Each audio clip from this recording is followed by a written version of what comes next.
सबको भी पता होगा कि वो क्वेश्चन बहुत ज्यादा ही बेसिक क्वेश्चन इनवर्स फंक्शन है, उनको भी हम बहुत ही बेसिक से सॉल्व करेंगे। किसी फॉर्मूले को रट्टा मारने की जरूरत नहीं। हमारे पास cos 2 थीटा है तो उसको हम लिख सकते हैं 2 cos स्क्वायर थीटा -1। ये एक फॉर्मूला है, ये डबल एंगल वाला फॉर्मूला। जब हम क्वाड्रेटिक इक्वेशन सॉल्व करते हैं तो हम क्या करते हैं कि ये जो फर्स्ट टर्म होती है उसका जो कोएफिशिएंट होता है उसको लास्ट टर्म के साथ या फिर कांस्टेंट के साथ मल्टीप्लाई 4 और -2 का मल्टीप्लाई करेंगे तो कितना आएगा -8। तो हमें करना क्या होता है, इसी -8 को ब्रेक करना होता है, क्योंकि बेसिक से उन्होंने कभी किया नहीं होता या फिर बेसिक्स पे उन्होंने कभी ध्यान नहीं दिया होता, या फिर जितनी प्रैक्टिस करनी चाहिए, जितना मैथ्स को टाइम देना चाहिए उतना।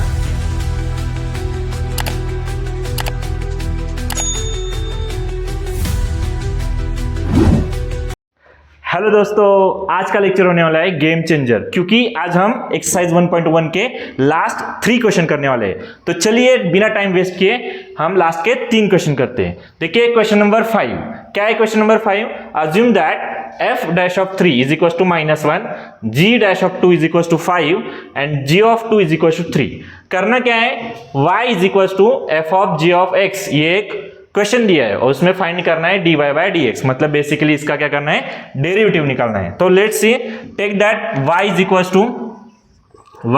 to f g of x, और इसका हमने निकालना है डेरिवेटिव, क्योंकि हमें क्या निकालने बोला है, dy by dx, और dy by dx क्या होता है, डेरिवेटिव है। तो इसका डेरिवेटिव निकालेंगे differentiating with respect to x, तो ये होगा dy by dx is equals to इस side derivative of this function. अगर इसको सॉल्व करते जाएंगे तो देखिए डेरिवेटिव ऑफ दिस फंक्शन, तो हमें पता है कि जब हम फंक्शन का डेरिवेटिव निकालने हैं तो हम फर्स्ट डेरिवेटिव के लिए उसके ऊपर डैश लिखते हैं, तो ये हो जाएगा f dash of gx into जो अंदर का फंक्शन है फिर से उसका डेरिवेटिव निकालते हैं। सो डेरिवेटिव ऑफ gx, तो नेक्स्ट स्टेप में ये होगा f dash g of x, और g ऑफ x का डेरिवेटिव होगा इनटू में g डैश ऑफ x। अब यहां पे हमारा डेरिवेटिव dy बाय dx खत्म हुआ। अब क्वेश्चन में ही बोला है कि derivative dy by dx at x की वैल्यू 2 होने पर निकालना है, कि जब भी आप डेरिवेटिव निकालोगे तो जो अंदर x होगा उसकी वैल्यू हमें 2 लेनी है। तो यहाँ पे हम क्या करेंगे, जहां जहां हमें x मिलेगा वहां वहां हम क्या करेंगे, x की वैल्यू 2 लिखेंगे। तो f डैश g और x की जगह पे 2, फिर g डैश और अगेन x की जगह पे 2। अब क्या करेंगे, अब सिंपल है कि इसमें से जो भी फंक्शन दिए, फंक्शन की वैल्यूज दिए, जिन डेरिवेटिव्स की वैल्यू दिए वो वैल्यू ढूंढ के हम यहाँ पे निकालेंगे। देखिए g ऑफ 2, तो g ऑफ 2 की वैल्यू दी है 3, तो हम क्या लिखेंगे, f डैश और अंदर g ऑफ 2 मतलब 3, क्योंकि उसकी वैल्यू ही दी है 3। फिर g डैश ऑफ 2 कितना दिया है, तो 5, तो इंटू 5।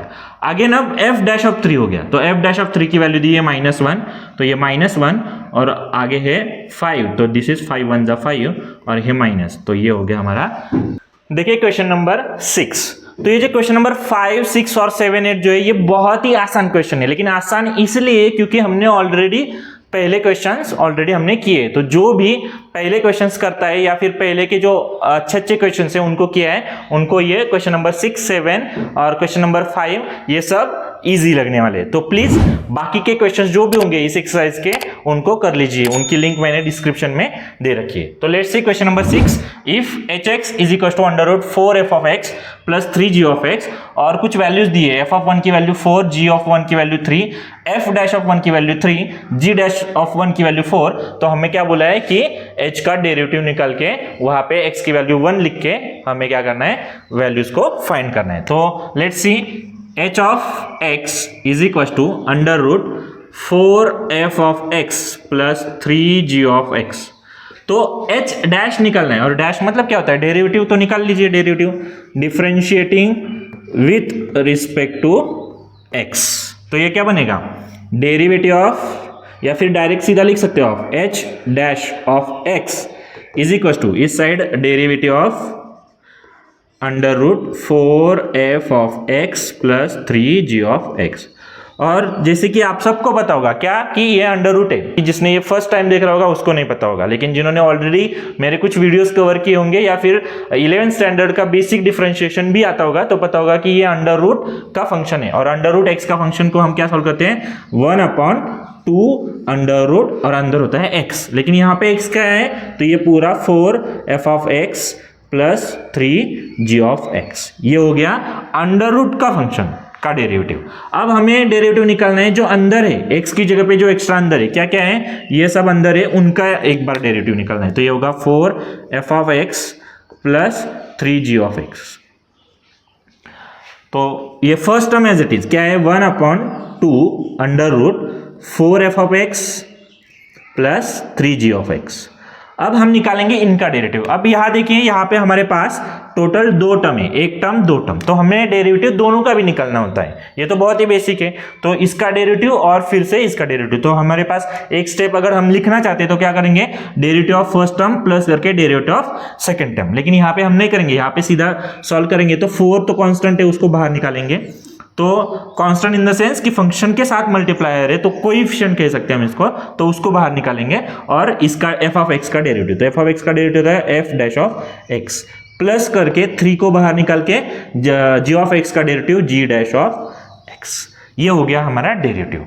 अब क्या बोला है कि जब भी आप h डैश निकालोगे और वहां पे x होगा तो उस x की वैल्यू 1 लेने। तो हम क्या करेंगे, यहाँ पे इस फंक्शन में, इस आंसर में जहां जहां पे हमारे पास x है वहां पे हम क्या करेंगे, x की वैल्यू 1 पुट करेंगे। तो यहाँ पर कंटिन्यू करते हैं, h डैश ऑफ x की value 1, h dash of x की value 1 is equal to 1/2 under root 4 into f of x की value again 1 plus 3g of x की value again 1 into 4f dash of 1 plus 3g dash of 1। अब इनकी values यहाँ पे जो 4 values दिए उनको यूज करके ढूंढ के हम उसमें भर देंगे। तो ये हो जाएगा हमारा 1/2 under root 4 as it is. f1 कितना देखिए, f1 है हमारा 4, तो ये हो गया 4 इंटू 4 प्लस 3 और g1 क्या है हमारा, g1 है 3, तो 3 इंटू 3। यहां पर 4 f डैश है 3 प्लस 3 g डैश है हमारा 4, g डैश 1 है हमारा 4। तो इसको हम सॉल्व करेंगे। 4 3 = 12, ऊपर देखिए क्या होता है, 4 3 = 12 और ये भी 3 4 = 12, तो 12 प्लस 12 टोटल होता है 24/2 अंडर रूट 4 4 = 16 प्लस 3 3 = 9। तो ये 2 से अगर मैं इसको कट करूंगा तो ये हो जाएगा 12, 2 1 = 2, 2 12 = 24। तो ये बना 24 डिवाइड बाय 16 प्लस 9 होता है अंडर रूट में 25, और उस 25 का अगर मैं स्क्वायर रूट लूंगा तो वो हो जाएगा 12/5, और ये हमारा फाइनल आंसर।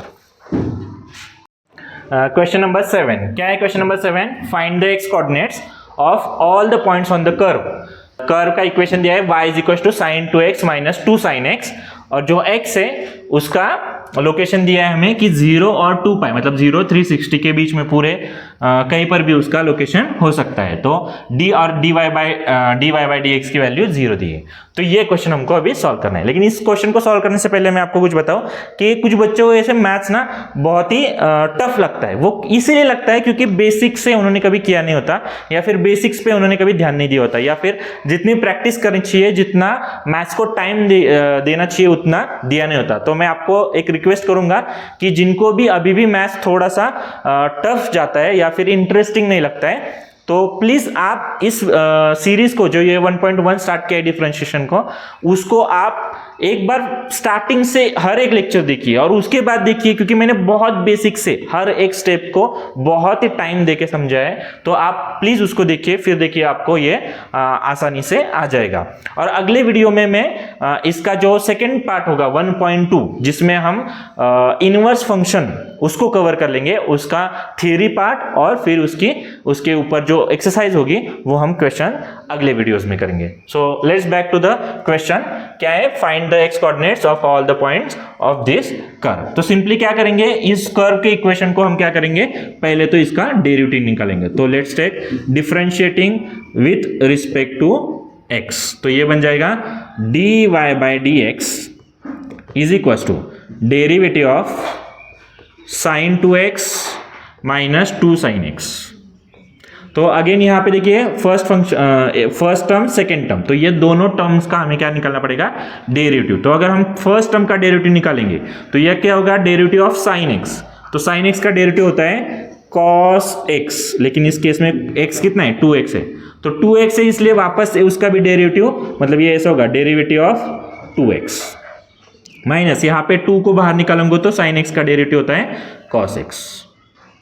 अब इसका डेरिवेटिव बाकी है वो निकालूंगा तो cos 2x, 2x का डेरिवेटिव आता है 2 माइनस 2 cos x।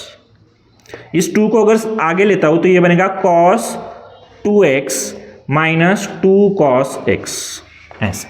अब अगर यहाँ पे आप फोकस करेंगे, थोड़ा सा ध्यान देंगे, तो यहाँ पे हमारे पास cos 2 थीटा दिख रहा है, cos 2 थीटा। तो हम 11th में एक फॉर्मूला पढ़ते हैं कि अगर हमारे पास cos 2 थीटा है तो उसको हम लिख सकते हैं 2 cos स्क्वायर थीटा माइनस 1। ये एक फॉर्मूला है, ये एक डबल एंगल वाला फॉर्मूला है। बस इसी फॉर्मूले को हमने यहाँ पे क्या करना है, रिप्लेस करना है। तो cos 2 थीटा, थीटा की जगह पे हमारे पास x है तो वो ऐसा कुछ दिखेगा कि अगर cos 2x है तो ये बनेगा 2 cos स्क्वायर x माइनस 1। तो इसी को हम यहाँ पे रिप्लेस करेंगे।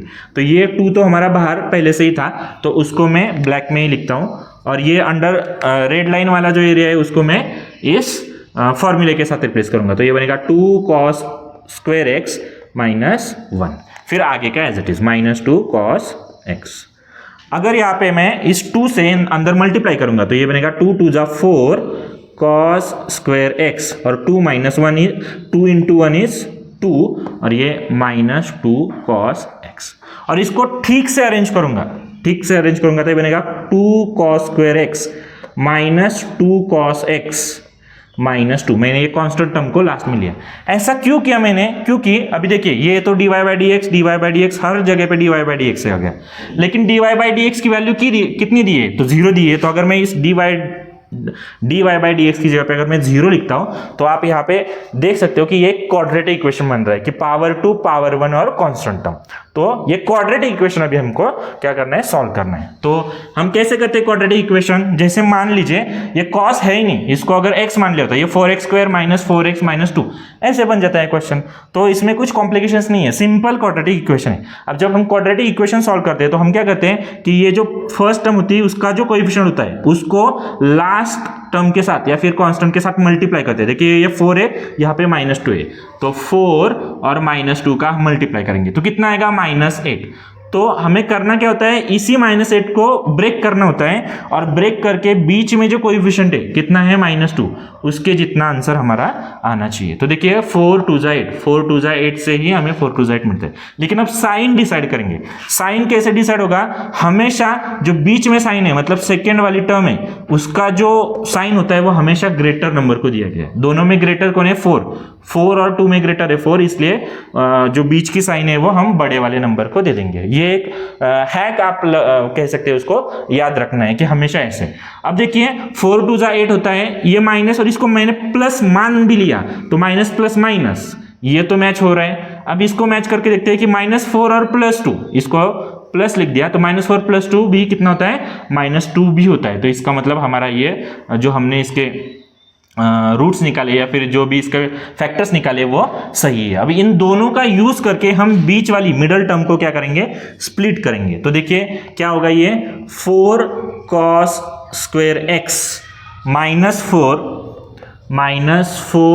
cos x plus 2 cos x -2 equal to 0। ये इक्वल टू 0 मैंने यहाँ पे लिख दिया। अब हमारे पास देखिए पहले तो 3 टर्म थे, फर्स्ट सेकंड थर्ड, अब 4 हो गए, 1 2 3 4। तो हम क्या करेंगे, दो टर्म्स का ग्रुप बना लेंगे। तो ये ग्रुप हो गया, ये ग्रुप, और पहले वाले ग्रुप में से जो कॉमन है वो निकालेंगे।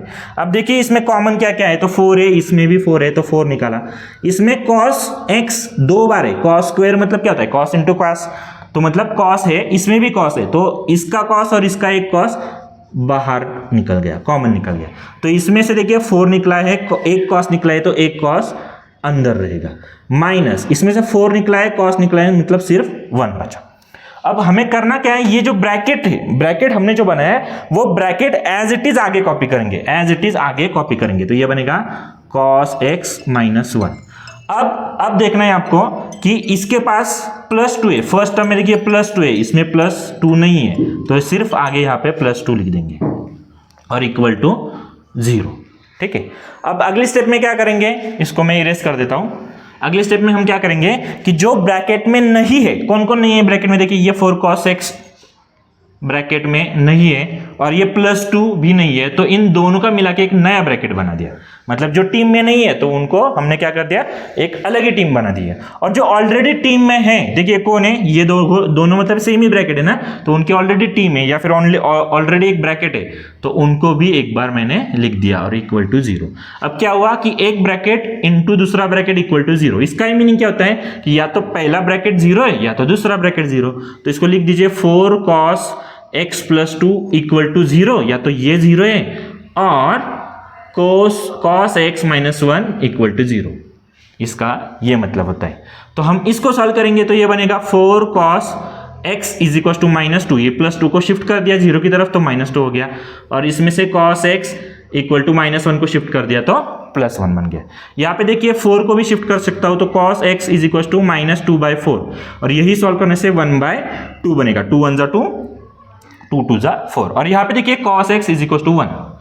अब ऐसे कौन से वैल्यू पे, ऐसे कितने डिग्री वैल्यू पे, कौन से एंगल पे cos की वैल्यू 1 आती है, तो हमको सबको पता है कि cos की 1 वैल्यू आती है cos 0 डिग्री पे। मतलब ये cos x as it is लिखा, 1 को रिप्लेस कर दिया cos 0, क्योंकि cos 0 की ही वैल्यू 1 आती है। तो इससे हम कंपेयर कर सकते हैं, यहाँ पर भी cos है कुछ एंगल है, यहाँ पर भी cos और कुछ एंगल है, और ये दोनों इक्वल है, तो इसका मतलब होता है यहाँ से हमें आंसर मिला कि x मतलब ही 0 डिग्री होगा। ठीक है, तो वहां पे वो खत्म हो गया। अब इसको देखते हैं, ये क्या है, cos x is equal to, minus ऐसे लगता हो, हाफ। cos की कितने डिग्री पे वैल्यू हाफ होती है, तो हम सबको पता है कि cos की 60 डिग्री पे वैल्यू कितनी होती है, हाफ होती है। लेकिन 60 को यहाँ पे हम रेडियन फॉर्म में लिखेंगे, तो 60 को रेडियन में कितना लिखते हैं, तो 60 डिग्री मतलब ही रेडियन में होता है π/3 डिग्री। ये कैसे आया, तो आपको उसको मैंने एक पहले वाले लेक्चर में degree to radian, radian to degree explain किया है, तो चाहते तो आप उसको रेफर कर सकते हो, या फिर मैंने इस पे एक शॉर्ट भी डाला है, आप उसको भी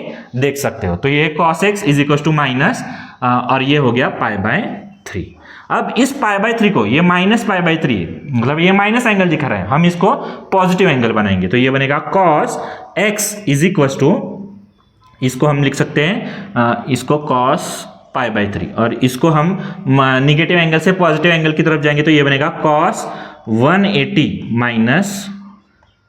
π/3, क्योंकि जब इसको ही हम सॉल्व करते हैं तो ये आंसर बन जाता है कि 180 है। इसकी भी एक ट्रिक है, वो भी हम पढ़ेंगे, लेकिन फिलहाल इसको समझ लीजिए cos 180 - π/3, या फिर ऐसा समझ सकते हो आप कि ये देखिए 180 - π/3, तो ये कौन सा क्वाड्रेंट है, तो 180 में से कुछ माइनस हो रहा है, मतलब ये बन रहा है सेकेंड क्वाड्रेंट। जैसे ये क्वाड्रेंट्स होते हैं हमारे, ये क्वाड्रेंट्स, यहाँ पे 0 डिग्री, यहाँ पे 90 होता है, यहाँ पे 180 होता है, यहाँ पे 270 होता है, तो ये 180 यहाँ पे, और 180 में से कितना भी माइनस हो, कुछ भी हो, हमें कुछ लेना देना नहीं, एक्चुअल कितना है वो उससे कुछ लेना देना है, बस माइनस हो रहा है, इसका मतलब माइनस होके वो सेकंड में जाएगा।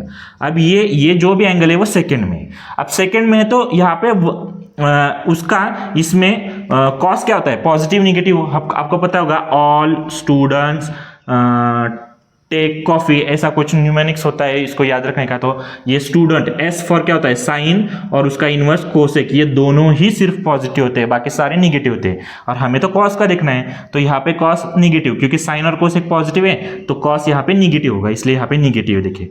फिर 180 मतलब ये अगर हॉरिजॉन्टल लाइन है तो उसका रेफरेंस होगा, तो हम चेंज नहीं करते फंक्शन, तो कॉस का कॉस ही फंक्शन रहता है, और ये π/3 ऐसा। तो ये एक शॉर्टकट है, उसको भी मैं अच्छे से बाद में एक शॉर्ट्स में या फिर कोई किसी और लेक्चर में बहुत अच्छे से कवर कर लूंगा, लेकिन यहाँ पे थोड़ा सा आप समझ लीजिए। तो ये हो गया cos 180 - π/3।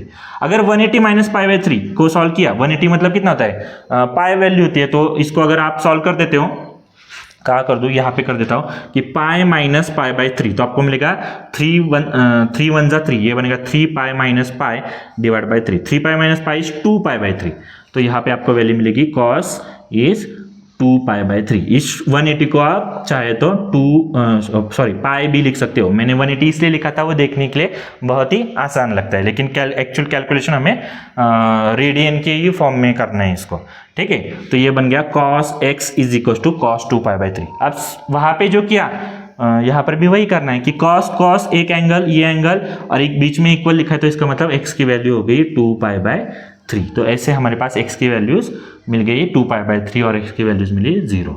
So this is our here final answer.